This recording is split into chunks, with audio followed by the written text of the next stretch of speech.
this is Emily, and I am doing a project on Lewy body dementia. Now, you may be wondering, what exactly is Lewy body dementia? Well, I'm glad you asked. According to the Mayo Clinic website, which is less than updated in 2019, it's when protein deposits develop in the nerve cells in the brain regions that are involved with thinking, memory, and movement. Now, if you're anything like me, you're going to want to know what Lewy body dementia looks like on the brain. And I have two images here. The one on the left is from Alzheimer's Association website, and the one on the right is from medicinenet.com. And as you can see, there are abnormal purple dots.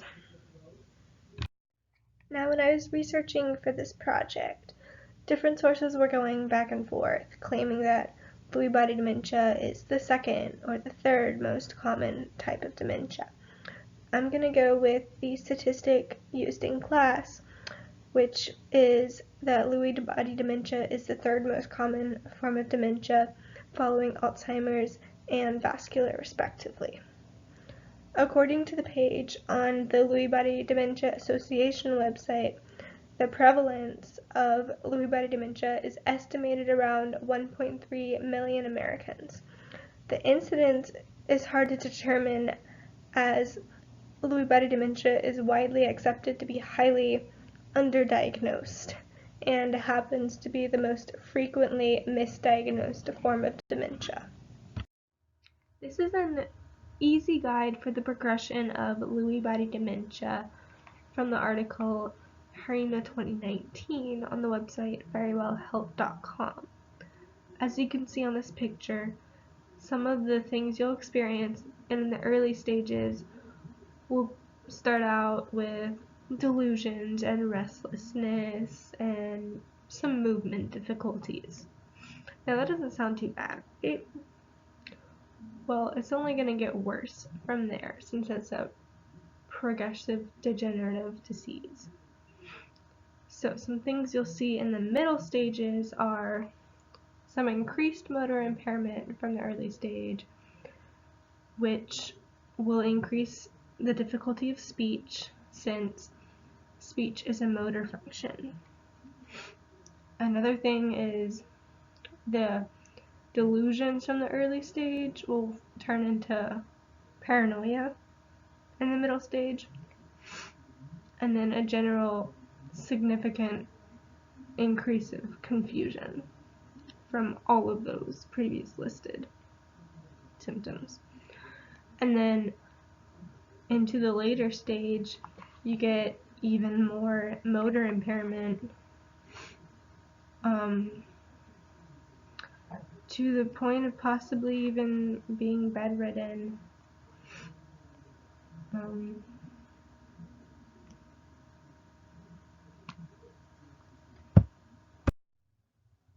James Galvin and his colleagues conducted a study to determine the caregiver perceptions of the process of diagnosing someone with Lewy body dementia. The study was completed about 10 years ago, but I still think it can be relevant today. The study took the form of an online survey in which about 300 people participated. And the participants included people with Lewy body dementia and caregivers of people with Lewy body dementia. So they only kept and analyzed the responses from the caregivers, since that's all they were looking for. And the responses from the caregivers were understandably frustrated at the fact that there were multiple doctor's visits to form a diagnosis. And those doctor's visits were most of the time for multiple different doctors. And then even then, sometimes the diagnosis wasn't correct the first time. And I understand the frustration in having to go to the doctor multiple times and then not getting the information you want or expected, but I also understand the side of the doctor in needing those multiple different sessions, because it's a type of dementia which is a fluctuating day-to-day degenerative disease. One of the things that was ingrained in me from diagnostic this semester was the fact that you can't base therapy on one single test. And that can be applied to the situation as well. You probably shouldn't, at least, probably shouldn't base your diagnosis on just one or two doctor's visits because of the fluctuation possibilities. So,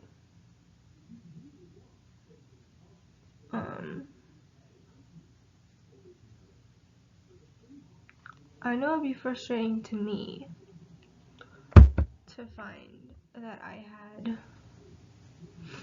had this degenerative disease that couldn't be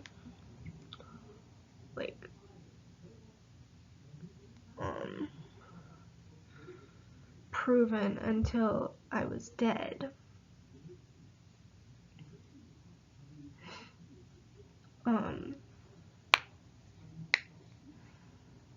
But I know I'd get over it, or that, or my mind would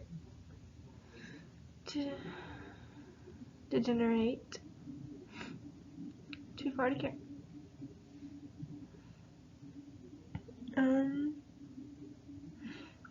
A drawback mentioned in the comments section of this study was that these results were based solely on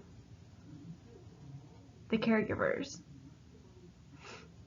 So there's no way to see how the doctors responded or their viewpoints, since they only looked at the responses and perceptions the caregivers had.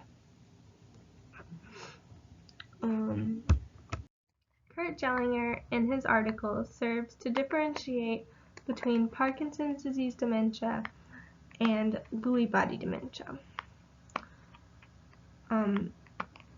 This was an interesting read for me, filled with medical terminology that I had the pleasure of looking up as I was reading. One of the interesting things I found was that people with Lewy body dementia are found to have slightly different gene structures, which is really interesting to me because I hope that that can be used in the near future to, at the very least, definitively diagnose Lewy body dementia before having to wait for an autopsy.